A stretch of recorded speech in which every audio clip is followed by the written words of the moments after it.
오늘 하나님의 사람으로 사는 은혜라는 제목으로 말씀을 나누려고 합니다. 본문은 열왕기하 8장 1절에서 6절입니다. 우리 함께 교독하시겠습니다. 제가 먼저 읽고 여러분들이 읽고 그 다음에 나중에 함께 읽기 원합니다. 엘리사가 이전에 아들을 다시 살려준 여인에게 이르되 너는 일어나서 내 가족과 함께 거주할 만한 곳으로 가서 거주하라. 여호와께서 기근을 부르셨으니 그대로 이 땅에 7년 동안 임하리라 하니.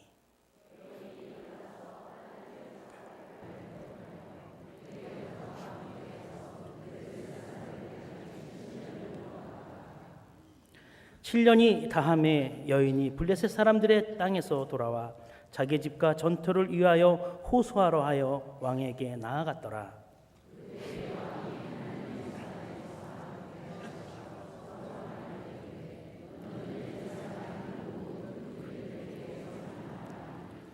게하시가 곧 엘리사가 죽은 자를 다시 살린 이래 왕에게 이야기할 때에 그 다시 살린 아이의 어머니가 자기 집과 전투를 위하여 왕에게 호소하는지라. 게하시가 이르되 내 주 왕이여 이는 그 여인이요 저는 그의 아들이니 곧 엘리사가 다시 살린 자이니다 하니라. 그에게 물음에 여인이 설명한지라. 왕이 그를 위하여 한 관리를 임명하여 이르되 이 여인에게 속한 모든 것과 이 땅에서 떠날 때 이제 같이 소출을 다 돌려주라 하였더라. 7월입니다. 2016년 이제 반환점을 돌았습니다. 여기까지 오시느냐고 수고하셨습니다. 이것이 다 하나님의 은혜입니다. 우리 옆 사람에게 그렇게 한번 고백하죠. 수고하셨습니다. 하나님의 은혜입니다. 한 가지 더 나누기 원합니다. 당신은 하나님의 사람입니다.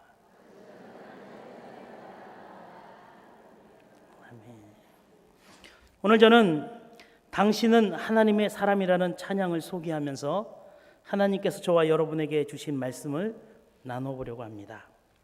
1절의 내용은 그렇습니다. 주님의 은혜로 살아가는 당신의 모습은 참 아름다워요. 주님의 사랑을 나누어주는 당신의 모습은 너무 아름다워요. 하나님을 감동시키고 세상을 변화시키니 당신은 이 세상에 필요한 사람, 하나님이 좋아하는 사람, 당신 때문에 얻은 세상이 사랑으로 가득하지요. 당신 때문에 하나님께서 더욱 영광 받으시지요. 2절의 내용인데요, 저는 이 말씀이 너무 와닿더라고요. 말씀에 순종하며 살아가는 당신의 믿음이 참 아름다워요. 뭐라고요? 말씀에 순종하며 살아가는 당신의 믿음이 참 아름답다고요. 주님의 맡긴 사명 잘 감당하는 당신의 모습이 아름다워요. 이러한 내용의 찬양입니다. 하나님을 감동시키고 세상을 변화시키는 사람이 하나님의 사람인데, 이러한 사람은 주님의 은혜로 살며 주님의 사랑을 나누어주며 말씀에 순종하며 믿음으로 나아가는, 그래서 주님이 맡긴 사명 잘 감당하는 그런 사람이 하나님의 사람입니다. 저는 이 찬양을 통해서 우리 교회 성도들이 이런 하나님의 사람인 것 같다라고 생각이 들었습니다. 아멘이 좀 적은 것 같아요. 그렇잖아요. 이 어려운 강북지일교회 하나님의 사명을 잘 감당하며 어려운 중에도 우리가 잘 나눠주고 베풀며 하나님의 말씀에 순종하는 우리 귀한 사람, 여러분 하나님의 사람입니다. 우리 이 찬양을, 이 가사를 묵상하며 함께 고백해 보기를 원합니다.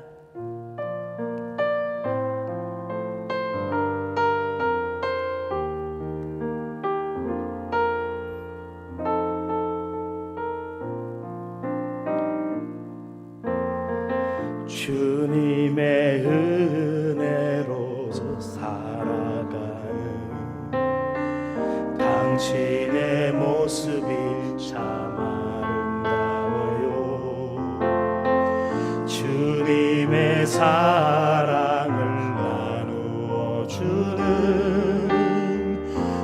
당신의 모습이 너무 아름다워요. 말씀에 순종하며 살아가는 당신의 믿음이 참 아름다워요. 주님의 맡긴 사명 감당 잘하는 당신의 모습이 너무 아름다워요.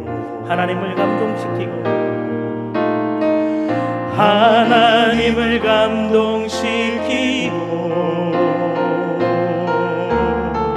세상을 변화시키니 당신은 이 세상에 필요한 사람, 하나님이 좋아하는 사람, 당신 때문에 어두운 세상이 사랑으로 가득 차지요. 당신 때문에 하나님께서 더욱 영광 받으시지요.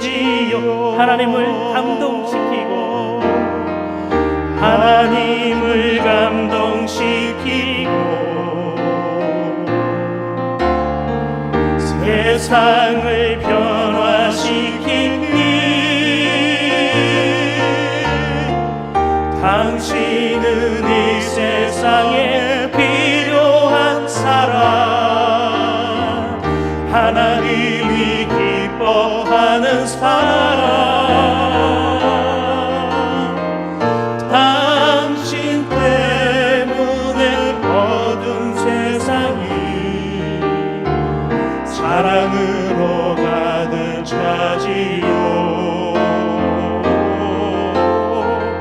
당신 때문에 하나님께서 더욱 영광 받으시지요.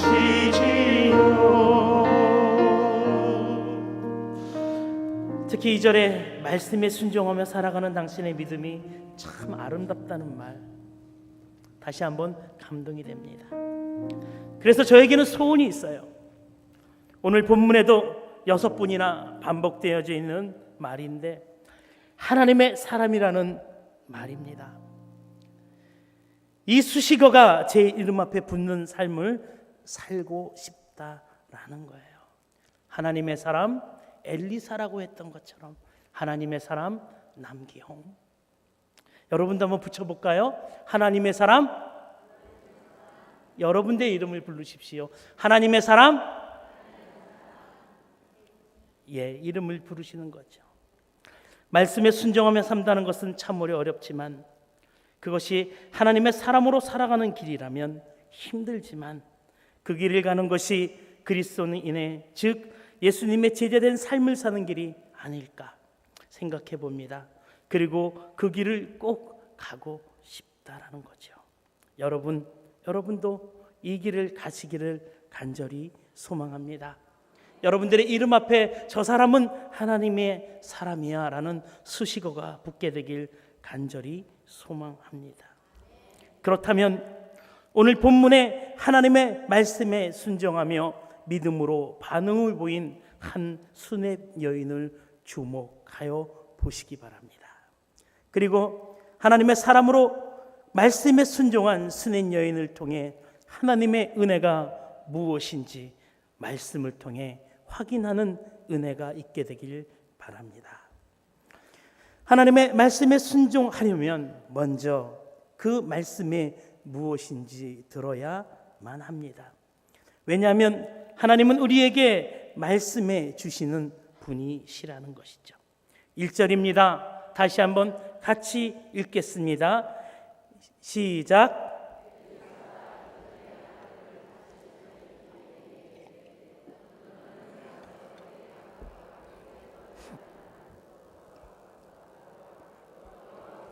기근을 부르셨으니 그대로 이 땅에 7년 동안 임하리라 하니, 본문에 하나님은 수님 여인에게 지금 있는 곳을 떠나라고 말씀하십니다. 그런데 누구를 통해서 이야기하죠? 엘리사라는 하나님의 사람을 통해 말씀하고 계십니다. 열왕기하 8장 10절에도 하나님의 말씀하고 계시는 장면이 나오는데, 엘리사가 이르되 너는 가서 그에게 말하기를 왕이 반드시 나으리라 하라. 그러나 여호와께서 그가 반드시 죽을 것이라고 내게 알게 하셨느니라 하고, 아라방 벳 하단에 병들었습니다. 그의 신하 하사엘이 하나님의 사람에게 그를 보냅니다. 그때 엘리사를 통해 하나님이 그 왕에게 하는 말이 바로 우리가 읽은 8장 10절의 이야기입니다. 이 본문에서 중요한 것은 내게 알리셨다라는 말입니다. 알게 하셨느니라, 이 말을 다른 말로 계시라고 이야기를 합니다. 계시란 사람의 지혜로서 알 수가 없는 진리를 하나님께서 가르쳐 알게 한다라고 사전에는 적혀져 있습니다. 내게 알게 하셨느니라, 이처럼 하나님은 우리에게 말씀하고 계시는 분이라는 사실입니다. 아까도 말씀드렸지만 1차적으로 말씀을 들어야만 하는 것입니다. 순종은 그 다음에 문제라는 것입니다. 질문을 하나 하겠습니다. 하나님은 지금도 말씀하고 계시는데, 여러분은 엘리사가 하나님의 음성을 듣는 것과 수낸 여인이 하나님의 사람을 통해 음성을 듣는 것과 같이 하나님의 음성을 들을 수 있냐는 질문입니다. 이 질문에 저는 이렇게 대답합니다. 우리도 하나님의 음성을 들을 수가 있습니다. 좀 더 강조해서 하나님의 백성이면 하나님의 음성을 들어야만 한다라는 것이 제 생각이 아니라 주님의 말씀입니다. 요한복음 10장 27절입니다. 내 양은 내 음성을 들으며 나는 그들을 알며 그들은 나를 따르리라. 하나님의 사람이라는 말과 예수님께서 내 양이라고 하는 말은 일맥상통하는 의미를 담고 있죠. 다시 말해 하나님의 사람은 하나님의 음성을 들을 줄 알아야 한다라는 것입니다. 왜냐하면 음성을 들을 수 있어야 따라가기 때문입니다. 요한복음 10장 3절에 또 이렇게 얘기합니다. 문지기는 그를 위하여 문을 열고 양은 그의 음성을 듣나니 그가 자기의 양의 이름을 각각 불러 인도하여 내니라. 양은 그의 음성을 듣나니, 특별한 사람이 하나님의 음성을 들을 수 있다는 말은 잘못된 표현입니다. 나는 초신자니까 아직 하나님의 음성을 들을 수가 없어. 나 같은 죄인이 어떻게, 나 같은 믿음으론 말도 안 돼. 아니에요. 당신은 목사니까 하나님의 음성을 듣겠지. 당신은 기도하는 사람이니까 가능하겠지. 이 모두가 잘못된 생각이라는 것입니다. 우리가 하나님의 부르심을 받은 하나님의 양들이라면 우리는 모두가 하나님의 음성을 들을 수 있다는 것입니다. 아멘. 김하준 장로님이 집필한 하나님의 대사라는 책에 보면 이러한 글귀가 있습니다. 우리는 모두 하나님의 특명 정권 대사이다. 여기서 중요한 단어는 모두라는 단어예요. 여기 계신 저와 여러분 모두 하나님의 음성을 들을 수 있는 분이시라는 것입니다. 즉 예수 그리스도를 영접하고 믿음으로 말미암아 하나님의 자녀가 된 모든 사람들이면 누구나 다 하나님의 음성을 들을 수 있다. 이제 우리가 하나님의 음성을 듣는 것이 당연하다는 것을 인식했습니다. 문제는 어떻게, 무슨 방법으로 하나님의 음성을 들을 수 있냐는 것입니다. 구약 때에는 하나님의 음성을 우리에게 말씀하시죠. 본문의 말씀같이 엘리사에게 직접 말씀하십니다. 그리고 환상 또는 천사 혹은 꿈을 통해 우리에게 이야기해 주십니다. 오늘날에도 변함없이 하나님께서는 우리에게 말씀하고 계십니다. 무슨 방법으로 말씀하고 계시냐면 여러 가지 방법들이 있겠지만 가장 확실한 방법은 성경에 근거해서 말씀하고 계시다는 것입니다. 이것은 오늘 본문에서 엘리야가 하나님의 말씀을 들은 수넴 여인을 모습처럼, 엘리사에게 하나님의 말씀을 들은 수넴 여인의 모습처럼 오늘 하나님의 예배를 통하여, 말씀을 통하여, 하나님의 사람들을 통하여 듣게 된다라는 거죠. 오늘 요즘으로 말하면 예배 가운데, 구역 모임 가운데, 공동체 모임 가운데, 개인 큐티 가운데 하나님의 음성을 말씀으로 들을 수 있다라는 것입니다. 왜 하나님과 대화하는 것이 이렇게 중요한 걸까요? 말씀이 왜 우리의 삶에 중요하게 적용되는 걸까요? 궁금하지 않으십니까? 이유는 간단합니다. 하나님은 과거에도 계셨고 현재에도 계시며 앞으로도 계시는 하나님이시라는 것이죠. 이 말의 의미가 무슨 뜻인가 하면, 하나님은 앞으로 일어날 일들에 대해 본문과 같이 우리에게 말씀으로 미리 알려주신다는 것입니다. 그렇기 때문에 하나님의 음성을 들을 수 있다는 것은 매우 유익하다라는 거죠. 좀 더 말씀을 묵상해 보겠습니다. 1절을 제가 다시 한번 읽겠습니다. 엘리사가 이전에 아들을 다시 살려준 여인에게 이르되 너는 일어나서 내 가족과 함께 거주할 만한 곳으로 가서 거주하라. 여호와께서 기근을 부르셨으니 그대로 이 땅에 7년 동안 임하리라 하니, 하나님이 엘리사에게 앞으로 일어날 일들에 대해 이야기해 주십니다. 이 땅에 기근을 부르셨다. 7년 동안 임하리니, 지금 기근이 임한 건가요?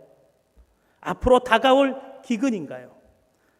앞으로 겪어야 할 기근을 우리에게 미리 말씀을 통해 하나님은 이야기하십니다. 이처럼 하나님의 말씀은 우리가 들어야 하는 이유는 우리의 앞날을 말씀을 통해 우리가 잘 따라갈 수 있다라는 거죠. 양의 문으로 들어갈 수 있는데 하나님의 음성을 들어야지만 그 문으로 들어갈 수 있다라는 거죠. 잘 들으시기 바랍니다. 사람들은 이야기합니다. 우리는 한치 앞을 내다볼 수 없는 존재들이라고 말을 합니다. 그러나 불안정한 미래의 삶의 등불 같은 것이 있는데 그것이 바로 하나님의 음성, 즉 말씀이라는 겁니다. 그래서 시편 기자는 119편에 이렇게 이야기를 합니다. 주의 말씀은 맛이 내게 어찌 그리 단지요, 내 입의 꿀보다 더 다니이다. 주의 법도들로 말미암아 내가 명철하게 되었으므로 모든 거짓 행위를 미워하나이다. 주의 말씀은 내 발의 등이요 내 길의 빛이니이다. 주님의 말씀은 내 발의 등이랍니다. 내 길의 빛이라고 이야기하고 있습니다. 여기서 말하는 길과 발은 우리들의 인생을 시적으로 표현한 것입니다. 발과 길이 우리의 인생을 말한다면 말씀은 우리 인생의 등과 빛이 된다는 것입니다. 다시 말해 하나님의 말씀은 우리의 인생을 안정적으로 풀어나가는 강력한 도구가 된다라는 것입니다. 오늘 말씀에도 하나님은 엘리사에게 7년간 기근이 올 거라고 미리 말씀해 주셨습니다. 그리고 그 엘리사는 한 수넴 여인에게 그 사실을 이야기합니다. 사랑하는 성도 여러분, 오늘 본문에 나온 기근이 우리에게 주는 의미는 무엇일까요? 하나님은 미래를 알려주시는데, 좋은 것도 알려주시고 나쁜 것도 알려주시는데, 그것은 뭐냐면 우리 하나님은 우리의 피할 바위시고 주 날개시기 때문에 우리를 보호하시기 때문에 우리를 그렇게 말씀해 주시고 인도해 주신다는 것입니다. 인생의 어려운 상황이 우리는 흔히 기근이라는 표현합니다. 삶을 살다 보면 이 기근은 언제 어디서나 만날 수가 있다라는 거죠. 누구도 이 말에 자유할 수 있는 사람은 아무도 없다라는 것입니다. 기근이라는 이 문자적인 표현은 무엇인가 심히 모자라다라는 표현입니다. 인생의 기근이 오면 무언가 모자라게 됩니다. 부족하게 됩니다. 그래서 비가 부족하여 생기는 흉년을 기근이라고 하는 것처럼 우리의 삶 가운데 부족한 부족하여 목마를 때가 있다라는 거죠. 이 부족할 때 오는 이 목마름, 여러분 혹시 무엇에 목말라 하고 계십니까? 여기 계신 사람들 가운데 물질에 목말라 하고 계신 분이 계십니까? 어떤 분은 사랑에 목말라 하고 계십니까? 관계가 어려워 갈등하고 계신 분이 있습니까? 아니면 영적인 갈급함으로 목말라 하고 계신 분들이 있으십니까? 또한 이 기근이 되면 바닥이 드러나는 일이 벌어집니다. 그리고 그 드러난 바닥이 쩍쩍 갈라지는 것을 보게 됩니다. 무슨 의미일까요? 인생의 한계에 부딪힌다는 것을 암시하고 있는 것은 아닐까요? 혹시 여러분 이런 환경에 처해 계신 분들이 있으십니까? 가진 것들이 다 말라가고 바닥이 보이고 도저히 내가 할 수 없다라고 생각하고 계신 분은 없으신가요? 그런데 오늘 말씀은 7년간의 기근이라고 이야기하고 있습니다. 7이란 완전한 수를 가리킵니다. 따라서 7년간의 기근은 완전한 기근이라는 거죠. 다시 말해 내가 어떻게 해볼 수 있고 버텨볼 수 있는 기근이 아니다라고 이야기하는 것입니다. 고치기 힘든 병, 도저히 헤어나올 수 없는 어려운 환경, 점점 악화되어가는 관계의 어려움, 그 밖에 여러 상황 등 우리가 어떻게 해볼 수 없는 기근을 만나게 될 때 문제의 근본이 되시는 하나님 앞으로 나아가시길 간절히 소원합니다. 하나님 앞에 나아간다는 말은 하나님의 말씀을 붙잡는다는 말과 같은 것입니다. 하나님의 말씀을 붙잡고 마음을 그분께 드리기 바랍니다. 목숨을 거시기 바랍니다. 그러면 하나님은 하나님의 사람에게 말씀을 통해 기근을 피할 은혜를 주신다라는 것입니다. 왜냐하면 그 기근을 해결하실 분이 하나님이시기 때문입니다. 우리가 이러한 믿음으로 하나님 앞에 나아가면 하나님은 우리에게 피할 것을 줄 뿐만 아니라 기근으로 인해 잃어버렸던 모든 것을 다시 회복시켜 주신다는 것을 오늘 수넴 여인의 환경을 통해 이야기하고 있는 것입니다. 이것이 말씀을 붙잡는 하나님의 사람으로 사는 은혜라는 것입니다. 하나님의 사람으로 사시길 간절히 소망합니다. 3절, 6절을 우리 함께 다시 한번 읽어보겠습니다. 시작.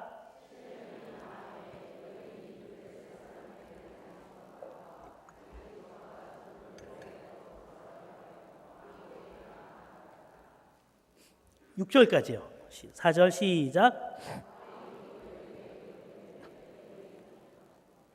예, 4절, 3절에서 6절까지 읽겠습니다. 4절 시작. 서로 말하며 이르되 너는 엘리사가 행한 모든 큰 일을 내게 설명하라 하니 게하시가 곧 엘리사가 죽은 자를 다시 살린 일을 왕에게 이야기할 때 그 다시 살린 아이가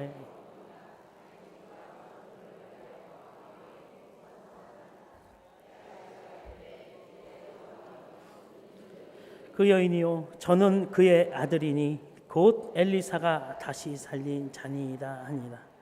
왕이 그 여인에게 물으매 여인이 설명한지라. 왕이 그를 위하여 한 관리를 임명하여 이르되 이 여인에게 속하